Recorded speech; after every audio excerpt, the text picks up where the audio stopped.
le monde, bienvenue sur Arrête de te battre, tu vas encore grossir. La vidéo dédiée à votre silhouette et à vos émotions. Et voir quelques conseils qu'on peut appliquer au quotidien pour aller sur des nouvelles pistes pour mincir durablement, si au final on a besoin de mincir. Alors aujourd'hui, j'ai décidé, un petit peu arbitrairement, d'explorer comment certains déséquilibres hormonaux peuvent affecter notre poids. Alors, l'idée, si vous voulez, ça va être pas d'accuser obligatoirement seulement les hormones, mais de se rendre compte que oui, certains dysfonctionnements au niveau hormonal, certains déséquilibres peuvent vraiment participer à la prise de poids. C'est-à-dire que certaines hormones vont participer à plus de stockage, on va dire, de l'énergie de ce que vous mangez, ou éviter de déstocker ce que vous avez mangé, et du coup, sans changer grand-chose, vous pouvez vous retrouver avec plusieurs kilos en plus. Maintenant, on ne peut pas tout mettre, comme je vous disais, sur le dos des hormones. C'est vrai que le stress, certaines émotions, mais aussi c'est vrai que le manque de mouvement peuvent aussi aggraver notre problématique, comme aussi l'assiette. Alors aujourd'hui, on va parler de la thyroïde, on va parler de l'insuline, sur le métabolisme, du cortisol avec le stress, mais aussi pour les femmes du déséquilibre de la progestérone dans le fameux syndrome prémenstruel.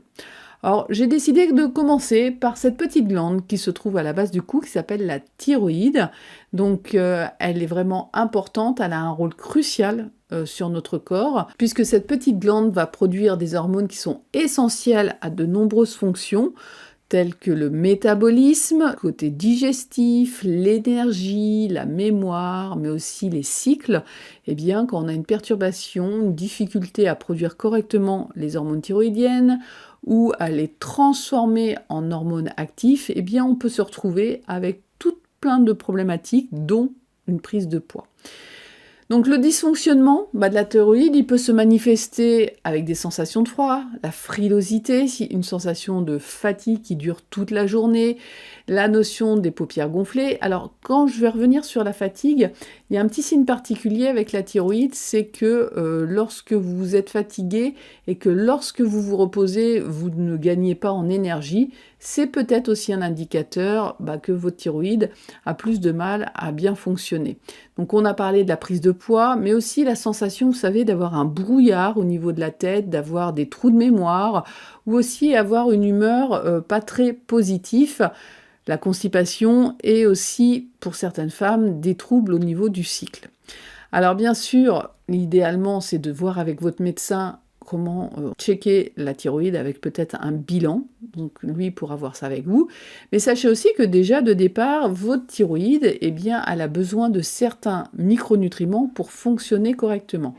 Donc déjà, pour que la thyroïde puisse produire correctement les hormones thyroïdiennes, il faut un acide aminé qui s'appelle la tyrosine, que l'on retrouve dans les produits animaliers.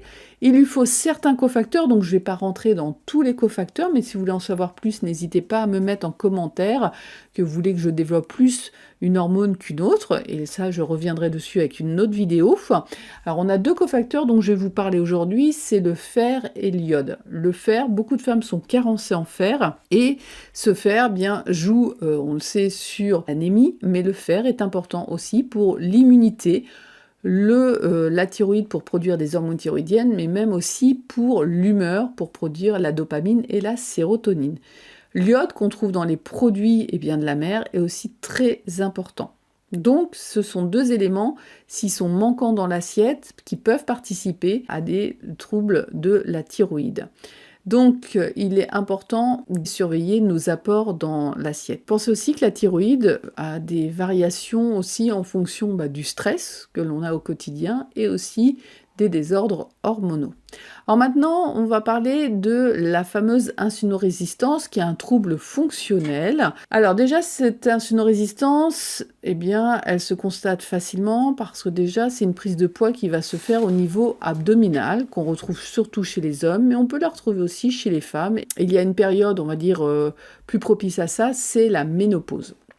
Alors pour faire simple, on va dire que les cellules qui sont censées stocker le sucre vont être moins sensibles au message de l'insuline pour comprendre qu'il faut bien stocker ce sucre. Cela, du coup, va entraîner une production accrue de nouveau d'insuline par le pancréas pour que cette insuline puisse, on va dire, informer les cellules du travail qu'il y a à faire sur la régulation de la glycémie. Le souci, c'est que tout ce qui ne sera pas stocké en sucre sera stocké en gras, et en particulier plutôt dans la région abdominale. Donc, ça va être important, si vous voulez, de jouer déjà sur l'assiette. On peut déjà proposer de limiter tous les apports de sucre rapide et sucre raffiné, tout ce qui est blanc aussi, les pâtes, les riz blancs, d'aller plutôt sur soit des aliments à charge glycémique bas, c'est-à-dire que ça vous fait monter très peu l'insuline, ou plutôt d'être sur des produits semi-complets, demi-complets, ou d'associer à des légumes, puisque les fibres vont ralentir aussi le passage du sucre au niveau de l'intestin. On peut aller aussi sur le jeûne intermittent, mais ça j'y mets un bémol, puisque l'idée du jeûne intermittent, c'est de ne pas du tout prendre soit de petit déjeuner, soit de repas du soir, sauf qu'on n'est pas tous égaux déjà sur la gestion du fait de sauter un repas, et chez certaines personnes, ça va plutôt, on va dire, créer une frustration et augmenter le risque de développer des troubles du comportement alimentaire et de manger encore plus. Sachez qu'il y a des effets de mode, mais l'idée, ça va être aussi de vraiment réfléchir quelles sont mes habitudes déjà de base, qu'est-ce qui va répondre le mieux dans les modifications que je vais mettre en place qui rentrent dans mes habitudes de vie, est-ce que c'est reproductif dans le temps ? Chose qui va être importante aussi, ça va être bien de jouer aussi avec le mouvement. On parle beaucoup de sédentarité. Sachez que l'activité physique, même modulée, régulière, permet aussi d'améliorer l'insulino-résistance, et surtout si vous faites du mouvement après les repas dans les 90 minutes, même que 10 minutes suffit pour améliorer, on va dire, la situation de cette insulino-résistance. Donc n'hésitez pas à aller marcher, mais simplement à vous activer, à passer l'aspirateur, à monter plusieurs fois vos escaliers, en tous les cas, trouver l'occasion de bouger. Après, si vous voulez en savoir plus, vous me le signalez dans les commentaires et j'irai un peu plus loin sur cette insulino-résistance. Pour revenir aussi, attention, l'apnée du sommeil, le tabac, le stress aggrave cette problématique-là, ce trouble fonctionnel. Alors pour terminer, on va parler des hormones et des femmes avec ce fameux syndrome prémenstruel qui peut apparaître en deuxième partie de cycle avec un constat d'avoir cette sensation d'être gonflé partout par rétention d'eau, d'avoir des troubles du transit intestinal, mais de se sentir irritable parce que cela est dû souvent à une chute de la progestérone, mais aussi une chute de la sérotonine, et les deux associés vont amener cette irritabilité et ces envies de grignoter en fin de journée, et ce qui risque d'amener une prise de poids et en plus une forte rétention d'eau. Donc pour aider un petit peu là-dessus, ce qui va être intéressant, c'est déjà méfiez-vous du sel, puisqu'il y a une rétention d'eau, le sel aggrave la rétention d'eau. Évitez aussi les excitants comme le café, évitez tout ce qui est à base de sucre rapide comme les sodas et tout ce qui est sucrerie, puisque le sucre va aussi impacter, on va dire, le niveau du syndrome prémenstruel. Allez sur les aliments riches en fibres, en vitamines du groupe B, mais aussi on peut penser à l'huile d'onagre. N'hésitez pas aussi à travailler sur la cohérence cardiaque, la relaxation, ça sera déjà pas mal. Sachez que pour tout ce que je suis en train de vous citer là, il existe certaines plantes, mais ça, vous pourrez éventuellement vous rapprocher d'un professionnel de santé pour avoir vraiment, on va dire, votre profil et savoir ce qui vous va le mieux et qu'il n'y ait pas d'interaction avec les médicaments. Dernière chose, dans les hormones, ce qui peut faire grossir aussi, ça va être le stress. Le stress et le cortisol. Ça, j'en parle et j'en reparle et c'est vraiment très important. Il faut savoir qu'un stress chronique, alors c'est pas simplement s'inquiéter pour les autres. Un stress chronique, ça peut être aussi une charge mentale importante, des difficultés relationnelles au niveau professionnel, personnel. Vous avez un surcroît de travail, même chez les étudiants, ce stress chronique peut augmenter le niveau du cortisol, et ce cortisol trop présent au niveau du corps peut perturber le métabolisme, c'est-à-dire la capacité de votre corps à stocker, mais surtout à déstocker, à brûler correctement votre alimentation. Tout ce qui n'est pas brûlé est stocké. Ça augmente aussi les sensations de faim, vous avez faim assez rapidement entre chaque repas, et la satiété est moins satisfaisante, donc ce qui peut conduire du coup à une alimentation plus riche et plus importante dans son assiette, et c'est ce qui va aussi faire prendre du poids. Donc pour gérer le stress, on va retrouver toutes les techniques de cohérence cardiaque.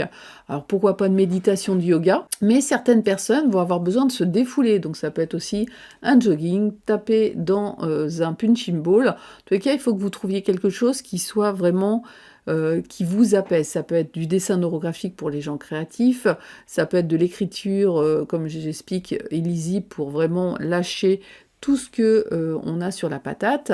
Alors on n'oublie pas bien sûr le magnésium. Le magnésium est important pour la gestion du stress. Plus vous manquez de magnésium, plus vous risquez d'être stressé, plus vous risquez de manger plus. Et puis il faut savoir qu'il y a des plantes aussi qui modulent très bien l'anxiété. On a la rhodiole, mais on a le passiflore. C'est pareil, demandez un avis professionnel pour être sûr que c'est ce qu'il vous faut. Bien sûr, quand on est dans des problématiques de stress, c'est important de se demander est-ce que c'est ponctuel, est-ce que ça vient réveiller quelque chose de sous-jacent, voilà, un traumatisme plus ancien ou ce qu'on appelle des micro-blessures, et là, il faudra peut-être aller plutôt en psychothérapie.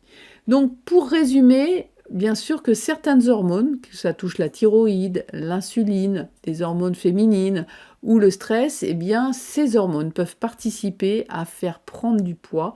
Et ça va être important de pouvoir être accompagné pour savoir exactement si une de ces hormones peut participer à votre prise de poids si vous constatez que vous n'avez pas changé vos habitudes et que vous constatez que malgré tout, vous avez pris plusieurs kilos sans pouvoir vraiment le justifier. Voilà, j'espère que cette vidéo et ce podcast vous a plu. Si vous voulez en savoir plus sur ces différentes hormones, comme je vous le disais tout à l'heure, n'hésitez pas à me laisser un petit commentaire.